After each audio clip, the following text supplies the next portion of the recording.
Well, Andrew, it's been a long time coming, but I finally made it. Tom, you are here. The top of the mountain. That's right. Tom Daly, first Friday workplace briefing. Already done a workplace watch, and we've got a workplace watch coming up in about 5 or 6 days' time, dealing with our major topic today, which is psychological hazards, regs and codes in Victoria. And we'll talk about that later towards the end.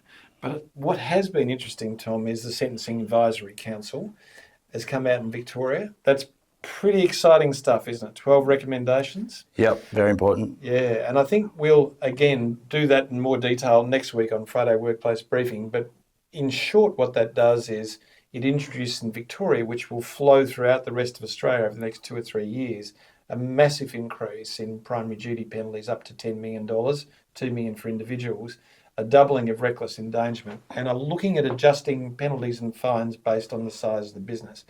But Tom, why don't we jump into the first case? So Tom, Silver and Cube, tell me about it. Yeah, so Andrew, in this case, there was a breach of procedure by 4 workers at a rail company that resulted in the decoupling of 20 train wagons. And as a result of that, 1 worker has been dismissed.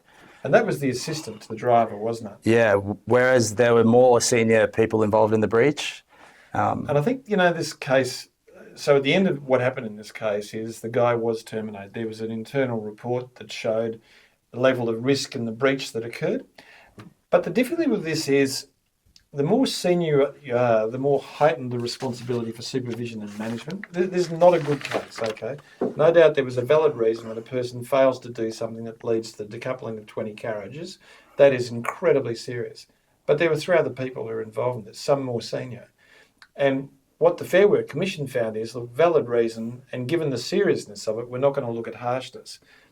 It's a bad decision because the reality is 3 people walked free this day and 1 person's termination was upheld, and that just can't be right. More senior when people. The senior person is the person who had to be satisfied that the process was done correctly. So we're going to see more, our commission is a mixed bag at the moment, but this is not a good decision because this goes back to the proper test of what is harsh, and it will always be harsh when something as serious as this happens and a person more senior makes the same mistakes and is not treated the same. So I'm putting it out there because I thought it was fascinating. I think you did at the time. We both looked at each other and went, how can this be right? Well, the answer is I don't think it can be right. Clear differential treatment. Yeah. Why don't we go to the next case? So Grujic and Lineage, tell me about that. So in this case, Andrew, an employee was a storeman in a cold facility. He unfortunately had operation for stomach cancer, which meant he couldn't eat enough food, and he resulted in him being quite slim and susceptible to cold environments. Yeah, and his general practitioner said, after all this, look, he's right to go back to work. And then they got the treating physician gave a report that was ambiguous as to the safety of the person returning to work, and he was ultimately terminated for not being fit for inherent requirements. If I can just step back a little bit, the law in safety law, and we'll talk about inherent requirements in a second, safety law says that for a person to be fit to work, they must be fit to undertake the work, not just to lift a bale of hay, but if they have to lift a bale of hay all day and that's the job, will it injure them? Here's a case where the relevant evidence suggested this person was not going to be fit over a prolonged period of time working in a coal store because they were unable to get the weight to actually not be affected by coal. It said he couldn't work for more than 15 minutes, according to his doctor. Yeah. So there you go. So the answer here, though, comes to the second issue, which is the test of termination for the inherent requirements says quite clearly the obligation to be satisfied whether someone is fit or not does not come from a person's treating general practitioner or physician. It is an obligation that rests on the employer to require an IME. So the employer didn't do that. This person has been reinstated to be tested to the various controls. This is a very bad decision that was made because the obligation rests on the employer to be satisfied. Could the person return to work? What were the reasonable adjustments that could be made? None of that was tested, and there was no evidence that was held by the employer. By seeking an IME. So, fatal, really. Yep. Yeah. Yep. Why don't we head off to and look at our next case around redundancy, which is Helensburgh. Tom, Helensburgh Coal is a case that's presently before the High Court, so we don't have a determination. That's right. In this case, there was restructuring taking place, and several workers were made redundant, and the court was looking at whether it was a case of genuine redundancy, given the fact that there were many jobs that were being outsourced to contractors. And I think that's right. I mean, so this is only 22 employees, so it's interesting we end up in the High Court, but it is probably the most important decision coming to the High Court after Alicia, okay, which we've dealt with before. And the reason it's important is very straightforward. This is a large business that had multiple sites. When doing the redundancy, they looked at employees on a site and said, we don't have any jobs for you. On the sites, there were contractors doing work which, with adequate supervision and training, some of these employees could have been employed. They could have also been reallocated to other sites. So the test is, what is genuine redundancy? And that fits into the question of what is redeployment. Now, this is a really big case, isn't it? So we're a national law firm. I say to Tom, look, we're running out of work in workplace. And I go, sorry, mate, off you go. And Tom goes, well, we do workplace in Sydney and we do it in Adelaide and you haven't even offered me a chance. Do you see already? Or it could be that because Tom's relatively new in the workplace environment, in South Australia, we do self-insurance. So Tom does workers' compy, but it would require a level of training and small barriers. Yeah, there's small barriers which could be overcome. Under the broad interpretation, which we think the High Court will take because they have historically looked at the intention of the legislation, which was to have a broad interpretation, any attempt for me to make Tom redundant without looking at providing training and greater help, relocation, all those type of things would be fatal. So this is a big case. The narrow interpretation, I don't think can be right. The narrow interpretation is you look at the site, you look at the employees, you look at the roles that are there. If they can't be employed, you can terminate as genuine. I don't think that's going to stand. Why don't we have our next case, which is Taswater. Tom, Taswater and the CEPU is a classic case of an enterprise agreement and an award sitting side by side. Yeah, so Andrew, in this case, the union were pushing for an interpretation under the award that these shift workers were entitled to an additional day's pay or an additional day of leave when a public holiday occurs on a day when the employees were rostered off. However, under the EA, the shift workers were to be paid double time when the major portion of their shift fell on a public holiday. And in this case, Justice Lee took a practical approach to the two clauses and determined that they were inconsistent and couldn't be reconciled. Now, this is, as Tom and I know, because we look at enterprise agreements that incorporate awards all the time, this is the classic case where in the enterprise agreement it says where there is inconsistency, the enterprise agreement will apply. These are commonly not drafted by lawyers, and even when lawyers do draft it, they don't get this issue, which is when you seek to exclude the operation of the award, you need to be specific about it. Otherwise, you end up in the federal court with Justice Lee having to work it out over 10 days. So it's a dumb place to end up. But the issue with this is so often an enterprise agreement does not cover everything that sits in the award. So there is this grey area. And this case is a grey area case. How do you not let that happen? Well, there's two things you do. One is, in the case of ambiguity, the notes that you take and share during enterprise negotiation are evidence of the intention of the parties, okay? Now, there's two parts to that. One is they must be accurate notes. So what you'd normally do is you would mark up each iteration of the draft that you're doing and you would note the intention of the parties within it. And then you share that with the union. The union never read it, can I just tell you?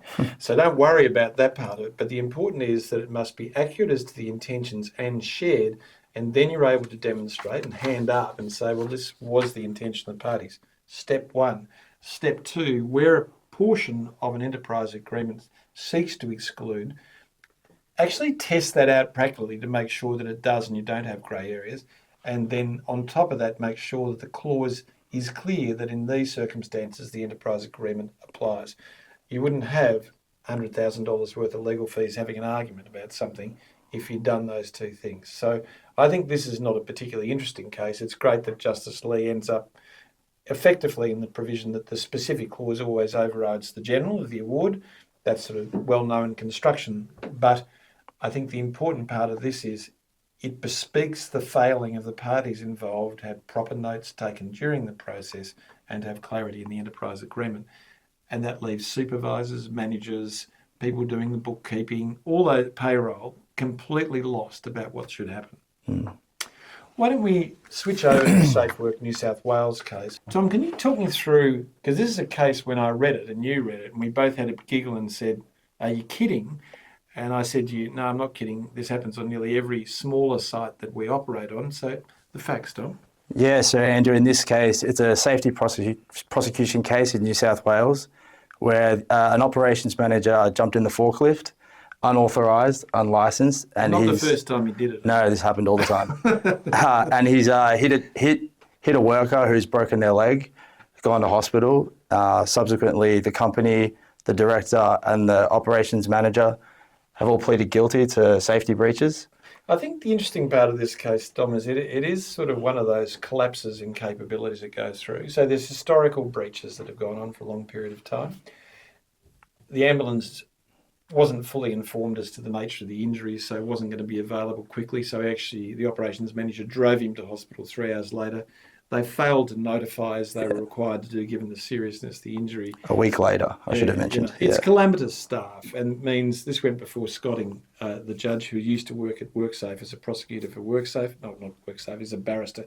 They got off relatively light, I thought, with the company getting a $145,000 fine. The director, who was aware of the failings, $45,000. The ops manager, only $5,000. When we look at the Sentencing Advisory Council advice that's coming through, which will gradually form law in Victoria and will spread throughout New South Wales, you can imagine in 5 years' time these being millions of dollars worth of fines. I mean, this is a really serious. Forklifts represent around about 80% of major prosecutions in Australia, forklifts and cranes. It is a focus of all regulators to stop the breaches that exist with forklift, and here we have somebody in charge of the people on the floor driving without a licence, unauthorised and no particular demonstration of skill or capacity. I think the fines were incredibly low. But what I do say about this is when people start to get things wrong, they let everything get wrong. They go, I could be in trouble, so I won't notify. I don't know if that's what's on the operator's mind. Oh, look, I'll get him to hospital. I won't disclose completely what's going on. This is a case where what sits behind this is a lack of care for the person who's injured and a lack of willingness for the business to put its hand up. In Victoria, the fines for this would have been at least double what occurred in New South Wales. It's surprising, given the judge who was involved, the fines were so low. In 2 years' time, I think there'd be huge trouble here. And I think there is a really strong argument of reckless endangerment that wasn't run. And that is the operations manager knew the risk that adhered in driving a forklift and could cause serious injury and was indifferent to it and had been repeatedly indifferent to it. I think he's lucky not to be in jail. Wow. All right, why don't we have a look at Barber and Violi as the next case? Tom, isn't it funny when we look at Barber and Violi and we look at a very large international business and its unwillingness to move on union delegates and HSRs when they misbehave? The facts in this case, you wonder why it took so long, don't you? Yeah, well, Andrew, this employee was a garbage truck driver who'd been involved in multiple safety breaches, including relating to him driving his vehicle incorrectly. He tested positive to a blood alcohol test the night after a function. Union function, my dad. Many breaches he's been involved in, and it's taken until the culmination of that was eventually being terminated. But it does beg up why it took so long. Yeah, look, you're right. Now, the thing that I struggle about is, and particularly in garbage truck, high risk activity, okay? So you're aware that any one of those breaches is something that should be immediately dealt with. And I think the court was concerned by the failure to deal with those as and when they occurred. But Veolia were reluctant to deal with them because they didn't want to get into the general protections area. They didn't want to get into industrial trouble. I mean, this guy actually... Which he did raise. Yeah, he actually stopped work as well as a result of the behaviour that occurred to him. So he's an out there individual, this guy. But they should have been dealing it as it arose rather than waiting to get enough together to say, in total, the group of the misconduct that he did is sufficient to terminate. And that was ultimately what was held. But operationally, it's a dumb thing to do. Yep. If they had have been clear on the breach each time, they would have got him out earlier, but they wouldn't have exposed people to the terrible risk of him staying in. And the part that jumps off the page to me is these behaviours created immediate risk to people. and they let it go. So, yeah, good on Veolia for getting the termination upheld, but I would have liked to have seen a bit more intervention along the way. Yep. All right, I think it's probably time for our main topic, mate. This is your bread and butter, isn't it? Let's Safety do it. law. Victoria's just brought in, or indicated it's going to bring in on 1 December 2025, the new Psychological Hazards Regs and Code. Just to be clear, what that does is the regs define what reasonably practical means and creates a positive duty. And we'll talk more about that. Yep. The code fills in the gaps and says, this is the conduct you must do as a business to meet what is reasonably practical. And reasonably practical is the test under all safety legislation of stand of care. I must do everything reasonably practical to provide a safe place of work, and in psychological hazards, to monitor health, to ensure there is a system that is in place, that people are competent and there's adequate supervision. And reasonably practicability means I must know what the hazards are and identify them. I must determine what is the level of risk based on frequency and consequence, and I must have controls. And when you want to know where the controls are, you go to the code, because the code talks about what that is. And a lot of those would be familiar to a lot of employers already. They would be. But Tom, the first part, of course, is what is a positive duty? And the positive duty is you must be able to demonstrate, not that you're merely complying with legislation, but that you have an evidential base to prevent, that demonstrates you are preventing psychological hazards from occurring in your workplace and harm being done. Right. Now, most employers aren't doing that. No. Okay, and that's a tall order, because what it means is you must have evidence that exists now of what are the hazards in your workplace, and the code then says, well, then there are prevention plans, there are a variety of mechanisms you use to actually prevent that. And for those of you who've been to recent presentations we're doing, Tom and I repeatedly talk about the 3 buckets, which is bucket 1. The code requires you to be in bucket 1 of prevention, which is before anything arises, to have plans in place that prevent something. Bucket 2 is when signs of hazards arise, you intervene immediately. Yep. Okay, so bucket 1 is the place to be because no injury. Bucket 2 might be a little bit late, but bucket 3, which is where most people live their life, is where someone has been harmed. Positive duty is set in bucket 1. Yep. Okay, where we live at the moment is bucket 3. Yep. So when we're talking about this, Tom, I think the big part that comes out of this is officer and organisational liability. First of all, where do I go to get this information to be satisfied that I am preventing it? And that means I go to exit interviews. It means I look at absentee records. It means I look at performance improvement. I look at incident reports. I look at HR records. I do all those things. And then I go, okay, I've got this map of where I've got some problems and I know what the hazards are, and we know psychological hazards occur in clumps. I give you work, Tom, and what do? I throw too much work at you. I don't provide you with clarity, and there's no reward and recognition. You'd say it yourself. But that's my personality, okay? So there's got to be a growth in my reflection, and Tom has to be in a position to be able to elevate and raise those issues because they impact him. And you got to have a prevention plan. And I've got to have a prevention plan, yeah, and it's called Nina. Which can be... So do you see when we get there, Tom, when you're looking at your view of the legislation, what do you think the obvious things are for you? What are the things that sort of jump off the page when this comes in 1 December 2025 in Victoria? What are employers going to have to start doing straight away? The main thing is the active, proactive, I should say, prevention of duties, whereas before you could wait until something goes wrong. Now you have to be on it all the time. And I think to a lot of employers that might be a shock when it first comes out. And I think, Tom, you're right, because now at the moment, Victoria is the highest prosecuting state of psychological hazards without the code and reg, okay? As Tom said, you can get through and you can have a few policies and procedures, and WorkSafe have their psychological team who come out aggressively, oddly, given the fact they're in charge of psychological hazards, come out and will vet your policies and procedures. And this classic regulator, if you've got the policies and procedures, mate, you're okay. It's absolute bullshit because that doesn't prove you are safe at all.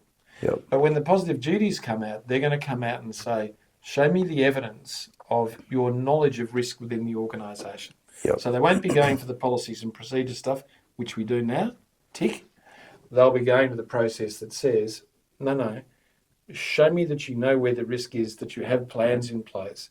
Show me where you've demonstrated people have confidence in identifying. Yep. Show me where your reports are that demonstrate the actions that you're taking. That's a huge change, isn't it? Another thing that stood out to me, Andrew, was it won't be sufficient when these regulations come in to rely on training and instruction. You can't just say, we've put the training in place. You have to have altered the management, the work systems, the work environment, practical changes rather than just saying our workers are educated on this. Look, can I just say, using your and my example, which is sadly true, what that requires is not just safety management, but leadership management. Because using my example, when you look at the 14 hazards, there's 3 or 4 egregious ones of sexual harassment, bullying, aggression, trauma, vicarious trauma, okay, over there. But out of the others, they're nearly all design-based, except for a few like remoteness. But all the others are how I delegate work, volumes of work, clarity in the work. Low job demands, an interesting one. Yeah, all of those things. All of those go to the manner in which I lead. So the method of prevention is having evidence of leadership training and competence and invigilation of leaders in how they lead. So in my organisation, that would mean Kim heads up the workplace team, checking in with Tom, Nina and others and saying, look, how's it going with Andrew delegating work? And saying to me, Andrew, what do you do to reflect? She does, by the way. Yeah, she does, and she gives me a kick every now and again. But so, reflection requires an understanding of how you actually receive information and how you weight that information based on the quality of the evidence you receive and what you do as a result of it. It requires you to look at where your failings are, so the understanding of your own unconscious bias and the method in which you do stuff, and having strategies around that. So Tom and my strategy is I give Tom work and I expect Tom to come back to me and say, I don't understand what you're talking about in 5 minutes' time, and organising a time on team. So not brilliant because of my personality, but it works, okay? And the last part is saying, all right, this is the evidence I traditionally get. Why don't I tear it apart a bit? And what's a better method of me gaining other information? So when I chat to Tom and Tom's struggling, I go to Nina, how do you perceive the way I give you work? And then he goes, well, Andrew, it's like this. And I go, okay, so there's 2 people who are experiencing this. I need to change. But reflection is a deliberate act and it's part of creating a safe work environment. I must say on this, Tom, we're getting Sarah Helwich coming in, who was one of the drafters of the legislation, do a workplace watch with Nina, you and I. And that'll be out in about 5 or 6 days' time. And that'll really do a deep dive in this. So I think it's going to be a fascinating place. That'll be good. Why don't we go over to the case study? So Mianna had worked with Jason for ages, at least it seemed that way. She had worked for Jason as his accounts clerk and had navigated each iteration of the new accounting software as they grew. Jason's business had expanded from a small operation in a country town to a national logistics company. Mianna now managed 3 other account staff, but the workload had increased. His new high-end accountants had introduced a complex management accounting system, which was overwhelming. The training they received from a manager at the firm was unhelpful, and they were treated as dinosaurs. The error rate grew, and Jason spoke to her to find out the problem. She unloaded on him about the lack of consultation in the changes, inadequate training, huge workloads, and never receiving any thanks. She felt frazzled and scared. Her pulse raced as she walked into work each day, and she couldn't sleep and struggled to eat. Her stomach ached from the anxiety that coursed through her. The next day, he brought in Miss Prim from his new accountant and told Mianna that Miss Prim could handle the hard tasks and she would never do the easier data entry work. She would do the easier data. Sorry, it's hard to read this.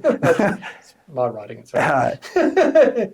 He said that should take off the pressures. She tried to explain that this was not what she wanted, but Jason said, don't worry, this will be easier for you and there will be no pressure. Miss Prim spoke to her in a demeaning manner and micromanaged her. Within a week, she left work and had her doctor give her a month off. All right. Well, Tom, why don't we go to the first question, which is, were there psychological hazards and what actions would Jason be required to undertake under the new regulations and code?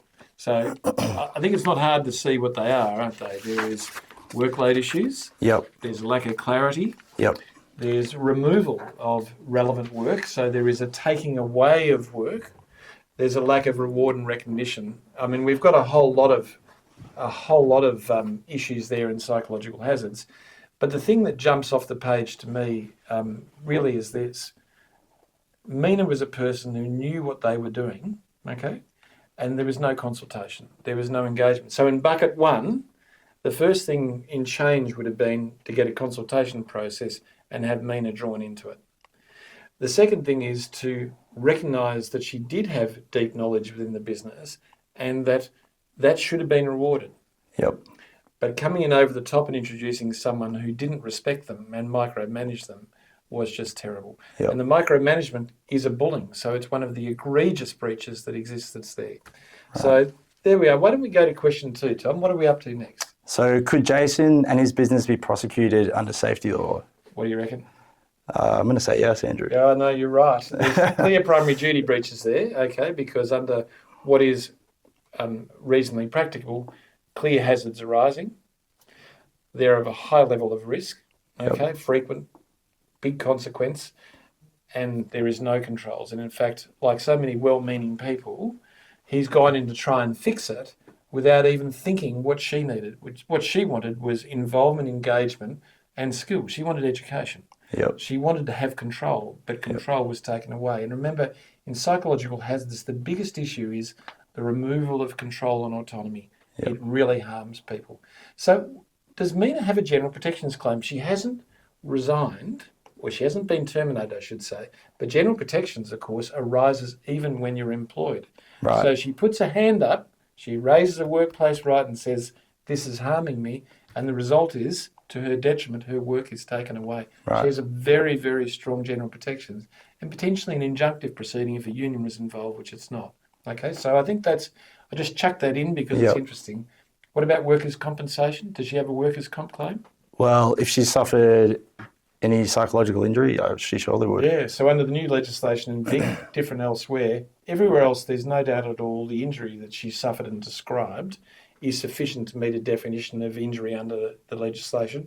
And here any general practitioner would rate it under DSM-3 as anxiety, some sort of adjustment disorder. So she'd be up there. It'd be a really good and sustaining claim. Right. What do you reckon? Bullying?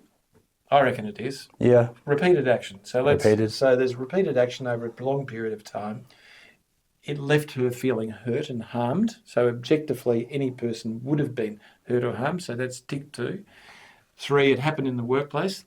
Tick. 4, and this is the killer, 4, it affected her safety at work. So at that stage, it is bullying. And I think you've got to understand at that stage the level of prosecution risk. If she was very badly harmed, if we go back to safety, could be a much more serious charge, okay? Right. And Andrew, what interventions do you suggest could have occurred to prevent these risks? I think, when we spoke to Sarah about this, she quite correctly said, the protective, remember there are interventions and protections. The relationship between Jason and her was a strong one. Yep. So it is a protective thing that could have been relied upon where Jason really just had to engage with her in a consultative process and tell her how much he relied and trusted her. That would have allowed her to take the extra pressure because she would have felt he was behind her. But clearly, once she realised there's change, there's a need to assess and develop a plan to how to manage it, both in the management of change process, which in itself is a psychological hazard, but also in the delivery of skills and capability. But removing someone's capacity to do work, incredibly bad. So it is all about engagement. Bucket 1, bucket 2 is now on, there's warning signs, so we're into bucket 2. At that stage, Jason's sort of engaged. And finally, what are the interventions? Well, we've talked about those. God, you've got ahead of me on the game. We can tell Toy to put a hand down now. She can just relax. We've got our producer's giving us a hard time. Yeah, it's quite her arms waving like this as she gets tired. Quite the operation in here. Okay. Well, look, can I say, Tom, great to have you on board to do it. First one, really well done. And next week, the major topic is going to be the Sentencing Advisory Council because it is the impact of what Victoria is going to do over the next year will have a significant impact Australia-wide and possibly into New Zealand as well. So I think we're really got to focus on those 12 recommendations. There's really interesting stuff. It's not all terrible. There's some good stuff about adjusting penalties based on the size and function of business and stuff. We'll talk more about it.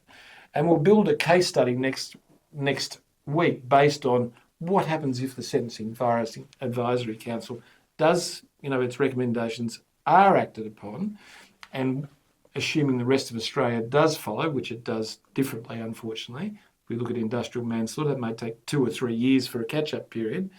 But I think it's a really fascinating place, because my fear at the moment is safety legislation is being generated by financial stresses that exist in government around workers' compensation. And this is a matter like in New South Wales 7 or 8 years ago, maybe 10 years ago, where they had a positive duty and they used to make money out of prosecutions. Yeah. So they're actually in the black from the amount of prosecutions. I'm worried we're going down that path again. Yeah. All right, well, thank you very much. Thanks for watching. Here's cheers. Make sure you give us the thumbs up. Comment. And make sure you say how good Tom was, because he needs the support, okay? Reward and recognition, guys. Appreciate it. Yeah, my protective mechanism of liking Tom's not enough. See you later. Bye-bye.